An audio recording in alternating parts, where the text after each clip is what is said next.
बिस्मिल्लाहिर्रहमानिर्रहीम। अस्सलाम वालेकुम डियर स्टूडेंट्स, मैं हूं ज़ाकिर ख़ान और आप लोग देख रहे हैं मेरा यूट्यूब चैनल जी एकेडमी। डियर स्टूडेंट्स, मैं आपको जी एकेडमी में खुशामदीद कहता हूं। जैसा कि आप लोग जानते हैं कि हमारे चैनल जी एकेडमी के ऊपर डेली के बेसिस के ऊपर फिज़िक्स के लेक्चर्स अपलोड होते हैं। डियर स्टूडेंट्स, उसी सिलसिले को आगे बढ़ाते हुए एक बहुत अहम टॉपिक के ऊपर डिस्कस करने वाला हूँ। हुआ कुछ यूँ कि हमारे पास जर्मनी के अंदर एक बंदा है जो डिस्कवर करता है जी किस चीज़ को, सर्किट के अंदर करंट के बहाव, रेजिस्टेंस और उसके वोल्टेज के दरमियान में एक रिलेशनशिप, ठीक है जी, जिसका नाम है ओहम। ओहम ने हमें ये रिलेशनशिप डेवलप करके दिया कि हमारे पास वोल्टेज, करंट और रेजिस्टेंस के दरमियान में ये वाली रिलेशनशिप पाई जाती है। ठीक हो गया।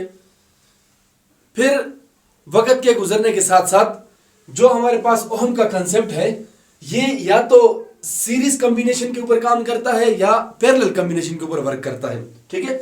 जब हम एक से ज्यादा रेजिस्टर को सर्किट में जोड़ते हैं कुछ इस शक्ल में, जो हमारे पास सीरीज फॉर्म में हो, ये R1 है, ये R2 है, ये R3 है, इस सर्किट के ऊपर जब हम ओहम लॉ को अप्लाई करते हैं तो हमें रिजल्ट मिलना शुरू हो जाता है। सिमिलरली अगर मैं इसी रेजिस्टर्स को उठाकर एक पैरेलल सर्किट के अंदर जोड़ देता हूं तो मेरे पास यहां पर भी ओहम लॉ एप्लीकेबल है।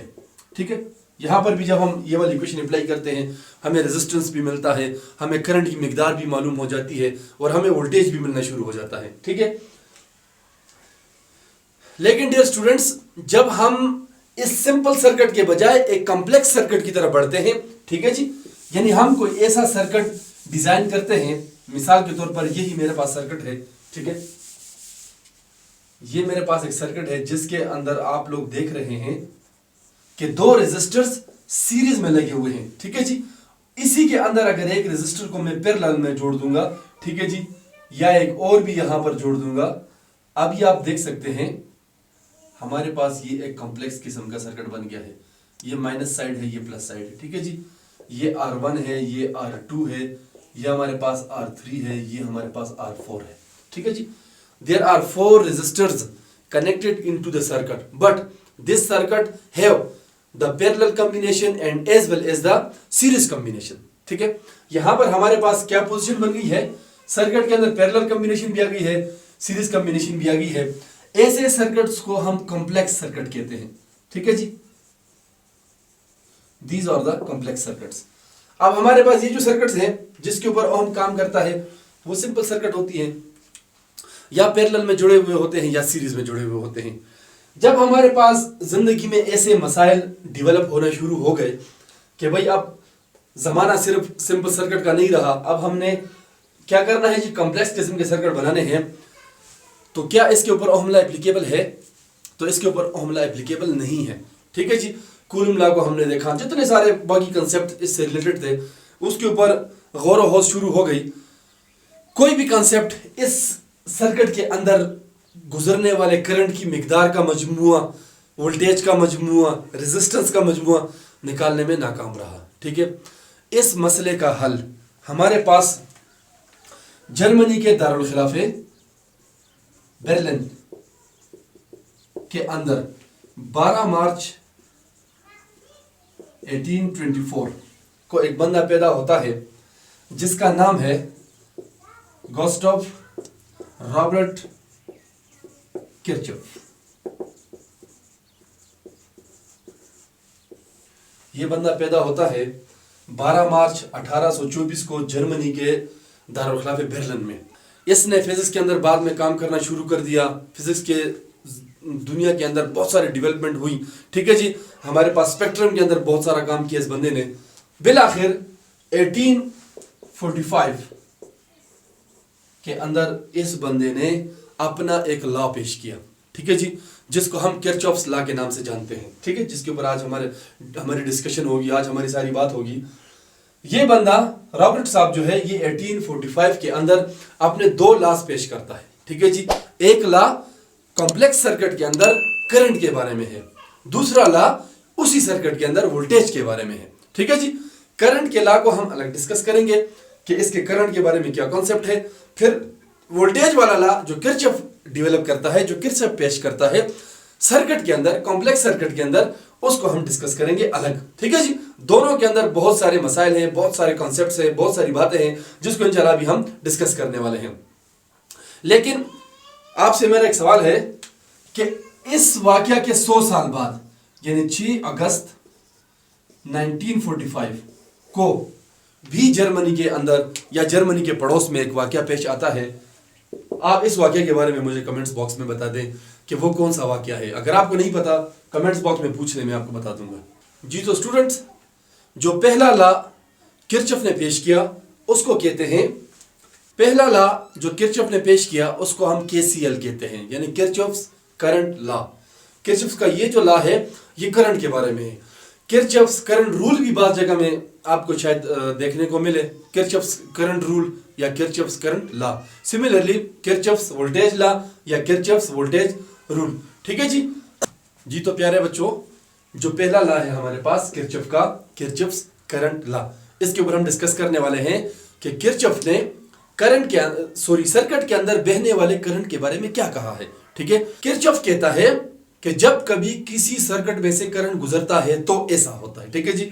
और सर्किट हमारे पास कॉम्प्लेक्स सर्किट होगा। ठीक है। हमारे पास किरचॉफ्स करंट लॉ को हम जंक्शन रूल भी कहते हैं। ठीक है जी। इसी को हम पॉइंट रूल भी कहते हैं। जी तो स्टूडेंट्स, किरचॉफ्स करंट लॉ को हम जंक्शन रूल भी कहते हैं, इसी को हम पॉइंट रूल भी कहते हैं, और इसी को हम law of conservation of current या law of conservation of charges भी कहते हैं। हमारे पास ये चारों नाम जो हैं, इससे रिलेटेड कोई भी नाम आपके क्वेश्चन पेपर में आएगा तो उससे मुराद किरचॉफ्स रूल या किरचॉफ लॉ ही होगा। ठीक है जी। जंक्शन रूल इसको क्यों कहते हैं, पॉइंट रूल इसको क्यों कहते हैं, law of conservation of charges का नाम क्यों रखा गया है, ये बात इंशाल्लाह अभी नेक्स्ट आपको समझ में आने वाली है। ठीक है। मैं एक दो डायग्राम्स ड्रा करता हूं, उसकी मदद से आपको कोई बात समझाता हूं, फिर हम जाएंगे कि किरचॉफ इसके बारे में क्या कहता है। ठीक है। मेरे पास एक सिंपल सर्किट है, मिसाल के तौर पर ये एक सर्किट है। ठीक है जी। जिसके अंदर एक रेजिस्टर लगा हुआ है और इस रेजिस्टर से आगे हमारे पास ये एक बैटरी के साथ कनेक्टेड है। ये प्लस साइड है और ये माइनस साइड है। ठीक है। जो हमारे पास कन्वेंशनल करंट है वो इस डायरेक्शन में फ्लो करता है। ठीक है जी। It is a direction of current. ये हमारे पास कन्वेंशनल करंट के बहने की डायरेक्शन है। ये जो चीज हमारे पास, ये हमारे पास इस सर्किट में रेजिस्टर लगा हुआ है। सिंपल सा सर्किट है, एक रेजिस्टर है, एक उसके साथ बैटरी लगी हुई है। ठीक है। तो करंट हमारे पास इस तरह से फ्लो करके यहां से पास होते हुए यहां से वापस आकर इस सर्किट को कंप्लीट कर लेगा। ठीक है जी। कोई मसला नहीं है, कोई टेंशन वाली बात नहीं है, सिंपल सर्किट है, करंट फ्लो हो रहा है, बल्ब ऑन हो रहा है। ठीक है जी। आपने बल्ब को, तार को स्विच में लगाया हुआ है, बल्ब चल रहा है। ठीक है जी। इसी सर्किट को थोड़ा सा मैं चेंज कर लेता हूं ना। ठीक है। मैं यहां पर इसके साथ एक और रेजिस्टर जोड़ देता हूं और एक रेजिस्टर यहां पर इस तरफ जोड़ देता हूं। It is R1, it is R2 and it is R। Now it is a complex circuit. ये अब हमारे पास क्या बन गया है, एक कॉम्प्लेक्स सर्किट बन गया है। ठीक है जी। जिसके अंदर कुछ रेजिस्टर सीरीज में लगे हुए हैं, कुछ पैरेलल में लगे हुए हैं। ठीक है जी। इस किस्म का जो सर्किट होता है हमारे पास, उसके ऊपर ओहम लॉ एप्लीकेबल नहीं है। ठीक है जी। इस चीज के ऊपर कौन सा लॉ एप्लीकेबल होगा, इसको हम कैसे डिस्कस करेंगे। ठीक है। आप देख लें जरा, इस डायरेक्शन में इसमें करंट फ्लो हो रहा है ना, ये तो करंट की पहली पोजीशन है, पुरानी पोजीशन है। ठीक है। यहां पर हमारे पास करंट आकर इस चीज के ऊपर, ये जो जगह है, ठीक है जी, इसको कहते हैं जंक्शन। ये वाली जो जगह है हमारे पास, ये हमारे पास कहलाती है जंक्शन। ठीक है जी। अब जब करंट आकर जंक्शन को टकराएगा, जंक्शन के ऊपर पहुंच जाएगा करंट, तो यहां पर करंट डिवाइड होगा। ठीक है जी। मिसाल के तौर पर आप इस जंक्शन को जरा यूं देख लें, ये मेरे पास एक जंक्शन है ना, ये एग्जैक्ट ये वाली जंक्शन मैंने यहां पर ड्रा कर दी है। ठीक है जी। ये इसका क्रॉस सेक्शनल एरिया है, ये इसका क्रॉस सेक्शनल एरिया है और ये इसका क्रॉस सेक्शनल एरिया है। हमने ये बात पढ़ी थी कि जितना भी क्रॉस सेक्शनल एरिया होता है कंडक्टर का, उसके अंदर एक ही जैसा करंट फ्लो करता है। स्टेडी करंट के अंदर हमने बात डिस्कस की थी कि करंट के या चार्जेस के गुजरने की जो मिकदार है, यहां से जितने भी चार्जेस गुजरेंगे, ठीक है जी, उसकी मिकदार इक्वल होगी। ठीक है जी। यहां से गुजरने वाले करंट की, यहां से गुजरने वाले ये, ठीक है जी। एक ही जैसा एरिया होता है, एक ही जैसे क्रॉस सेक्शनल एरिया में एक ही जितने नंबर ऑफ चार्जेस जो है वो पास हो सकते हैं। ठीक है। यहां पर जब ये करंट पहुंचता है या ये चार्जेस पहुंचते हैं तो ये डिवाइड हो जाते हैं, कुछ नीचे की तरफ फ्लो करते हैं, कुछ फॉरवर्ड डायरेक्शन में फ्लो करते हैं। ठीक है जी। हमारे पास जो इस जंक्शन की तरफ आते हैं करंट, ये वाला, तो किरचॉफ कहता है इसको आपने हमेशा पॉजिटिव साइन के साथ लेना है। वो करंट या वो चार्जेस जो जंक्शन की तरफ आएंगे, ठीक है जी, ये जो जोड़ है, ये जो मोड़ है, ये जो दोराहा बना हुआ है, यानी वो जगह जहां से तीनों साइड पर मोर देन 2 तीन तरफ रास्ते जाते हैं उसको हम जंक्शन कहते हैं ना। मिसाल के तौर पर अगर ये 2 साइडों पर रास्ते जाते हैं, ये ठीक है जी, ये एक रास्ता है, ये दूसरा, तो ये तो मोड़ है ना, कर्व है। अगर इसी के साथ एक और रास्ता आगे जुड़ जाएगा, then this curve will be converted into the junction, फिर इसको चीज को हम जंक्शन कहते हैं, जैसे रेलवे ट्रैक्स के अंदर होता है वगैरह वगैरह। ठीक है, इस जंक्शन के ऊपर आकर ये करंट डिवाइड हो जाता है, एक करंट इस तरफ बहता है, सॉरी ये 1 हो जाएगा तो ये 2 हो जाएगा, और ये करंट हमारे पास आ जाएगा 3। ठीक है, यही जो करंट नंबर 1 आ रहा है towards the junction, it's divided into I2 and I3। लेकिन किरचॉफ कहता है कि जो करंट जंक्शन से दूर जाएगा, ठीक है जी, वो करंट हमारे पास शो होगा विद द नेगेटिव साइन। ये बातें ज़हन में रखिए जरा।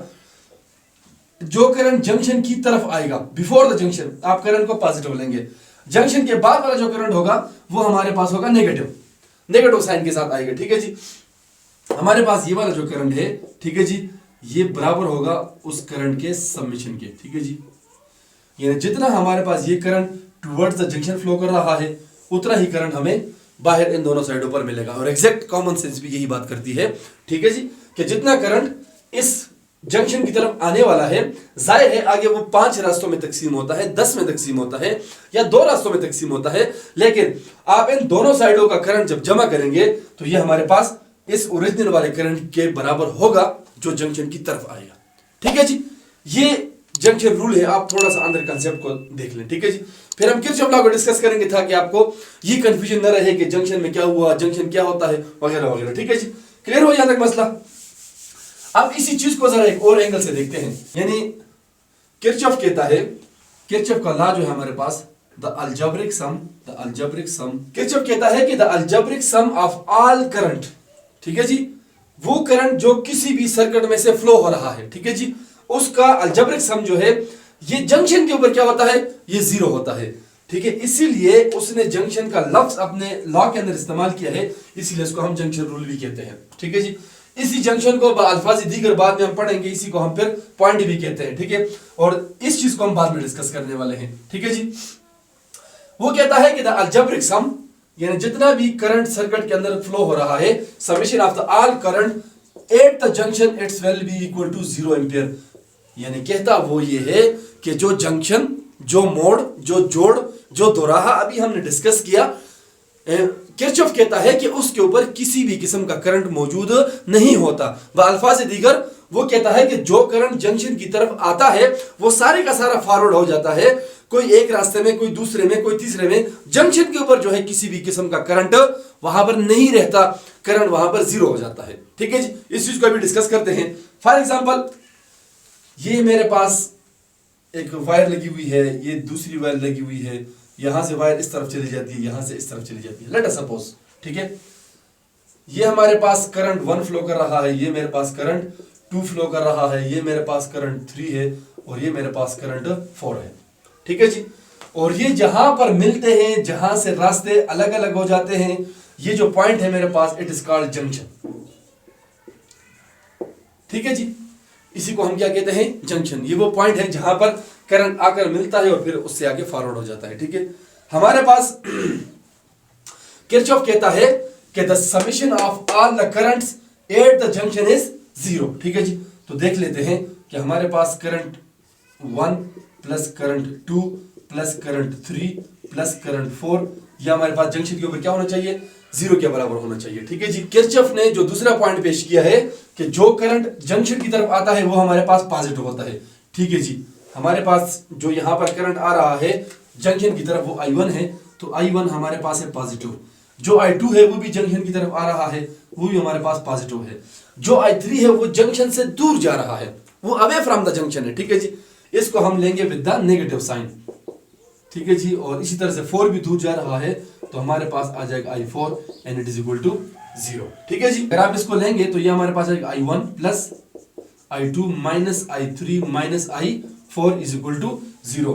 और माइनस वाले को आप उस तरफ शिफ्ट कर देंगे तो हमारे पास कहानी क्या बचेगी कि I1 plus I2 is equal to I3 plus I4।